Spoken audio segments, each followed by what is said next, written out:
Ellen McCauley. I'm at Pray It Off in Syracuse, New York on this beautiful, and it actually is beautiful in Syracuse, New York. Can you believe that? We actually have a spring day. I'm just thrilled. And I want to start tonight by reading a gratitude prayer. Gratefulness. Having an appreciation of kindness. Thankful. I am grateful we live in a free country where we can speak and dress as we choose. I am so grateful that God has granted me and my family good health. My mother has lived a long life of 98 years. God bless her. I have MS and have been in remission since I was diagnosed 25 years ago. What a blessing. Praise God. I have a condition that's regulated with medication. My sons are both healthy. I'm just grateful I joined Pray It Off. I know I would not have been able to lose weight on my own. I appreciate the hard work and effort that Ellen puts forth for Pray It Off members. Thank you, Ellen, for the encouragement and support you give all of us. I'm sure I'll be one of your lifetime members. Thank you. Thank you so much. And whether you guys know it or not, you're all lifetime members. Only kidding. Only kidding. But those gratitude prayers are so important. And session 24 starts in September. And either you have gotten to your goal weight and you're trying to maintain it, or you still have a few pounds to lose. I feel that coming every week isn't as important, losing the weight, as the faith part of it. That we as a group of people pray for each other. And in the Bible verse, it even says that Jesus says, love one another as I have loved you. And that is his greatest commandment. And not only that, we are to love ourselves as well. And love life.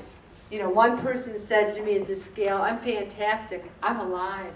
And you know, I say that every day. I walk out and look at the day, whether it's raining, whether it's bad weather, whether I got my earmuffs on in May, and I turn my eyes to God and say, I'm alive. Thank you, thank you, thank you.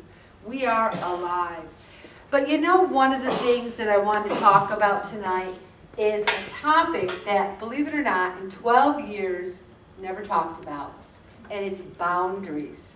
And people can always tell where my head's at, where my topic is. And the people who need to hear the power of setting boundaries and saying no the most are not here, because they already couldn't say no, and they're not here tonight. And one of the things I have trouble with is saying no.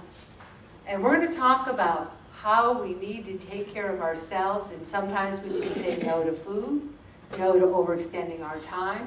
I'm very good about Thursday night. If someone said to me, you know, I've got tickets to see the Queen of England Thursday night, I would say, I'm sorry, I have a commitment to Pray It Off. And I don't know how many people in the group, besides my husband and Jean Jean's over there going, heck with you, Ellen, I'm seeing the Queen of England. But most of the people would say, I'm going. We made a commitment. Let's talk about the power of no, and why Christians need boundaries. Attendance has really kind of slid in session 23. Now, there are valid reasons. Do not get me wrong, there's no pressure there. But if we were to not go to a meeting every time we felt a little tired, I would never be here, you know, because we're all tired, you know, because life is tiring. So, we're all trying to get through life. And this article I love. It says, doesn't it seem like everywhere you turn, someone is asking a favor of you? And usually they ask a favor of people who they know will grant it, who they know can get things done. And you feel pressured always to say yes. And a lot of people like the word busy. they say, oh, I'm so busy. I'm just a busy, busy, busy person. And you know, I really don't like the word busy, because if I say to someone, hey, I haven't heard from you in a while, and they say, I've been busy, it sounds like what they're saying is, I'm too busy for you. And I learned a lesson when someone said it to me once, and I never want anyone to think I'm too busy for them. So they'll say, hey, I need to talk to you. I'll say, how about Sunday afternoon? That's a good time for me to talk. I don't say because I'm too busy the rest of the week, but I'm time challenged. That's a better word than busy, perhaps. But so many people think they're important if they're busy, you know. And a lot of people who say they're busy, they're really not that busy. But they like saying it, I'm so busy. I'm busy, busy, busy, busy. And the thing is, busyness so often leads us to being drained, stressed, resentful, burned out, and we overeat. When we're tired, when we're stressed, we feel like we need comfort food. And you know, Mother Teresa said, give to each other until it hurts. And usually we do that, and it does hurt. And there's so many people who just cannot say no, especially when it comes to grandparents babysitting for their grandchildren. And what I say to these grandparents, on the first day of a session, you call up every single one of your kids and you say, you know what, I love you. I love those kids. I like the kids better than I like you guys, you know? And I want to babysit for them whenever I can. There's just one night I can't babysit, and that's Thursday from 6 to 7, because I made a commitment to pray it off. So I'm going to ask you right now in September, or better yet in August, can you never ask me to babysit on Thursday unless your husband's being rushed to the ER in an ambulance? Because I really need to go to that group for my own health, so that I'll be around so many days in the future to always be there for you and for the grandkids. This group is for you. This is the only time many of us get to sit around a table and talk about ourselves, to talk about our needs, our wants, our desires for God. We need to have this be sacred time. When I come in at Thursday night, my phone at home has got 1 million messages, my cell phone's got 1 million texts, and my email's got 1 million emails with people saying why they can't come to the meeting. Again, there are valid reasons, but I really need people to look at session 24 and say, how can I make a good commitment to myself? Because I'm going to do this meeting whether Bob and I and Jean and I are the only ones sitting here. This is for you, okay? And we need to have clear boundaries. And you know, I'm really good with pray it off. No, Thursday night sacred. You know where I have trouble? Work and family with my mom. If my mom needs something, I feel like I gotta drop everything. You know, whether she's been sick or not. Work. People, I'm the public information specialist for a very busy department. And there's all these different units, veterans, mental health, aging, and there's all these bosses, and there's all these people, and they go to outreaches, and they need flyers, and they need this. And they're always saying, Ellen, I really need this. And I'm always like, okay, all right. And I am so time challenged at work that I've started saying this to people lately. When do you need it by? And they look at me like I'm crazy. Well, what do you mean? I mean, when do you need that flyer by? I don't know what you're asking me. I'm asking you, you need a flyer, and when do you need to buy it? Because when they need to buy is right now.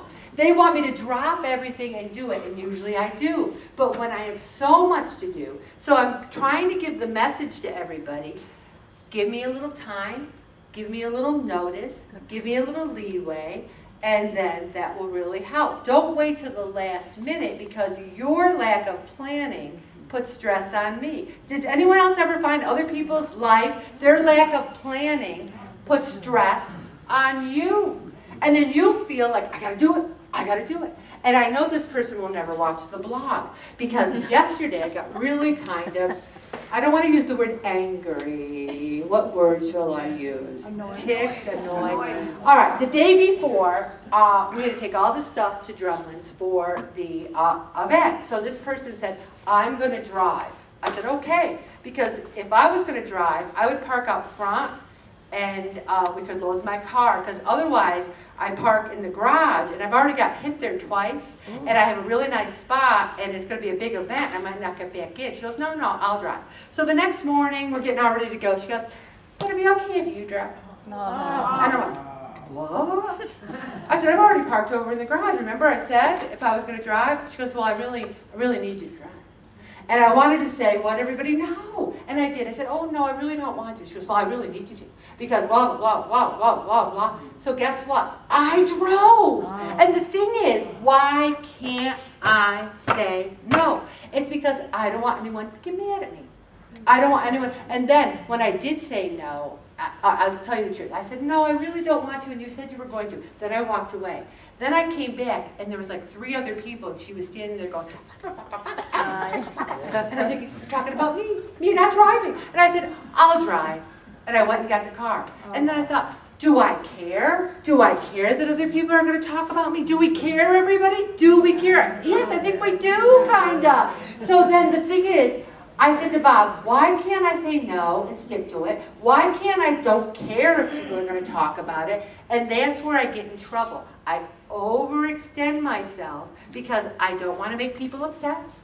I don't want people to talk about me bad. That Ellen, blah, blah, blah, Ellen. And so we need to talk about our personal boundaries because mine are very porous. And the personal boundaries, there's people who have rigid boundaries.